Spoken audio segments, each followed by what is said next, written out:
Tu recherches une enceinte compacte et légère et surtout qui fait un son de bonne qualité, et bah cette vidéo est faite pour toi.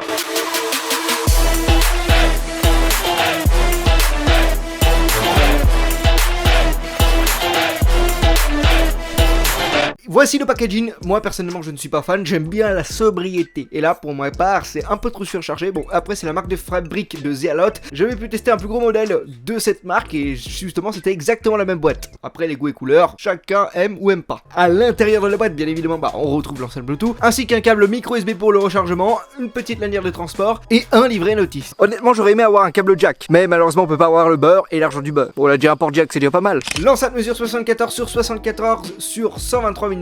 Elle pèse 350 grammes, donc elle est super compacte et légère. À l'avant de l'enceinte, on retrouve les boutons volume plus et moins, ainsi que le bouton power qui fait aussi bouton kit main libre pour répondre aux appels. Caché par un cache en caoutchouc pour l'étanchéité, vous avez à l'intérieur un port USB type A qui servira à recharger votre smartphone, une slot pour les cartes SD et un port micro USB. Mais où est le port USB type C? Putain dans le jeu, je fais comment moi si je perds mon câble micro USB? J'ai que des câbles USB type C chez moi, mon dieu mon Claude. Je ne le dirai jamais assez. Comment ça se fait que les marques d'enceintes en 2020 ne sont pas capables de faire des ports et des câbles USB type C? Dans le jeu ils font comme Apple ou quoi? Faut arrêter de faire les old school à la fin. You understand? Oh, sorry, I don't understand, my English is so bad. Move your ass. L'enceinte est animée par un radiateur passif et un haut-parleur de 10 watts. Qui dit un haut-parleur dit un son mono et pas de stéréo.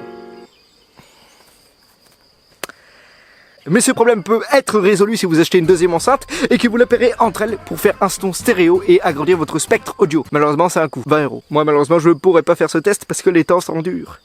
Maintenant que tu sais à quoi ressemble cette petite bête, j'aimerais savoir ce qu'elle a dans le ventre. L'enceinte résiste aux éclaboussures et à l'humidité, donc tu pourras prendre ta douche tranquille en écoutant les écus. Mais malheureusement, elle n'a aucune certification. Donc au bonheur la chance. Il faut savoir que les marques pour avoir une certification, c'est un coût supplémentaire. Donc qui dit coût supplémentaire dit que le prix de l'enceinte sera un peu plus élevé. Donc d'un côté, le prix est justifié de l'enceinte. Mais vous inquiétez pas, c'est pour ça que je suis là et on va tester directement si cette enceinte résiste à intempéries. Sous ma douche. Ici Albert Reporter, là on va tester si l'enceinte résiste aux intempéries. Bon j'avoue que ça fait un peu peur, hein. Elle a aucune certification mais bon, pour 20 €, on va dire que ça fait le prix de 4 tacos. Allez c'est parti. Il était une fois, dans une comté lointaine, un ouragan. Oh, il pleut, berger. Oh. Voilà. Ça résiste aux éclaboussures, hein, mais pas à l'immersion. Test validé, l'enceinte marche encore, même si elle fait un son un peu bizarre, mais je pense que c'est normal parce que vu que le revêtement de l'enceinte est en tissu, bah le tissu a dû s'immerger de flotte, et du coup quand ça va sécher, bah ça va marcher du fun et Dieu. La Zealot est équipée du Bluetooth 5.0, donc qui dit 5.0 dit meilleure expérience audio et en plus une plus grande portée. Bon là on va tester la portée. C'est du Bluetooth 5.0, donc normalement il doit avoir une grande portée, on va voir jusqu'à où ça va. Waouh, incroyable. Donc mon téléphone là, ben, je vais laisser par terre alors. Voilà où je laisse mon téléphone portable. Oh. Donc ça capte. Ça capte. Ça capte. Putain, c'est quoi ce stabilisateur de merde?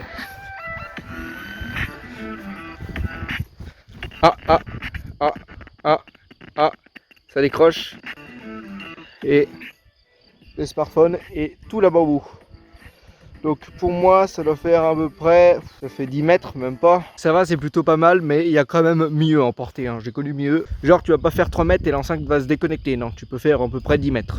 C'est bien beau tout ça, mais t'aimerais partir en randonnée avec cette enceinte. Et justement tu comptes faire 2 jours de randonnée avec à peu près genre 4 heures de marche dans la journée. Et t'aimerais savoir si cette enceinte va te tenir la journée. Si justement elle va pas claquer à la fin de la randonnée. Et surtout vu que cette enceinte fait powerbank, tu auras forcément envie de recharger ton smartphone avec l'enceinte. Moi personnellement j'ai pas fait de randonnée de 2 jours, mais je fais une randonnée d'1h15 par jour, tous les jours. L'enceinte a 8 heures d'autonomie. Je sais pas, j'ai pas pu calculer exactement si elle m'a tenu 8 heures, mais je peux vous dire qu'elle m'a tenu au moins la semaine. En écoutant le volume à 70%. Oui, parce que l'enceinte est pas très puissante, hein. C'est quand même une enceinte de 10 watts, donc faut quand même monter un peu le son pour qu'on entende quand même pas mal ce qui sort de là-dedans. Bon, maintenant le son. Le son, c'est l'un des critères d'achat principal d'une enceinte Bluetooth. Bah oui, c'est pour ça qu'on achète une. Oh putain, une bagnole. Allez, bouge-toi, bagnole de merde.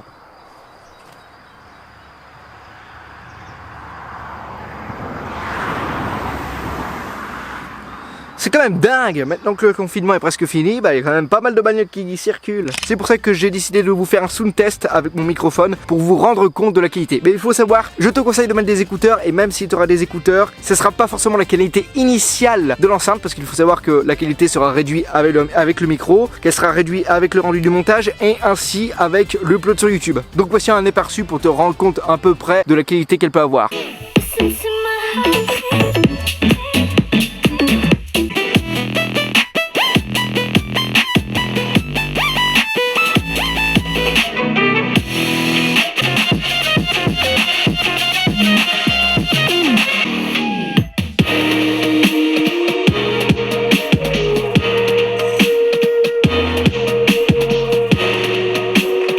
Bon, on en a quand même pas mal dans le ventre cette petite bête. Pour 20 €, vous avez une enceinte complète qui est capable de recharger votre smartphone, qui résiste aux éclaboussures et à la poussière, super compacte, légère, que tu peux emmener partout. Le son est d'assez bonne qualité. Bon, c'est quand même une enceinte à 20 €, hein. Faut pas s'attendre à une enceinte qui fait trembler les murs. Pour ma part, il manquerait quand même un petit peu de basse, mais bon, quand tu vois ce qui se fait chez la concurrence pour le même prix, et même genre si tu prends la JBL Go qui est un peu plus chère, la JBL Go a un peu moins de basse que celle-ci. Donc c'est quand même un point positif. Si ça t'intéresse, le lien d'achat est dans la description. Maintenant, j'aimerais bien avoir ton avis sur la vidéo si elle t'a plu, parce que c'est un nouveau format que j'ai mis en place avec les Dirty Tests. D'ailleurs, si tu n'as pas encore vu le dernier Dirty Test, je t'invite à aller le regarder en cliquant juste ici. Mais avant ça, j'aimerais avoir ton avis sur ce format, s'il y a des choses à améliorer, s'il est bien, s'il te plaît. Voilà, c'est super important pour moi. Sur ce, c'était Dirty Dama, yeah bro, avec l'accent anglais. Harvey, pas. Je vais te goumer.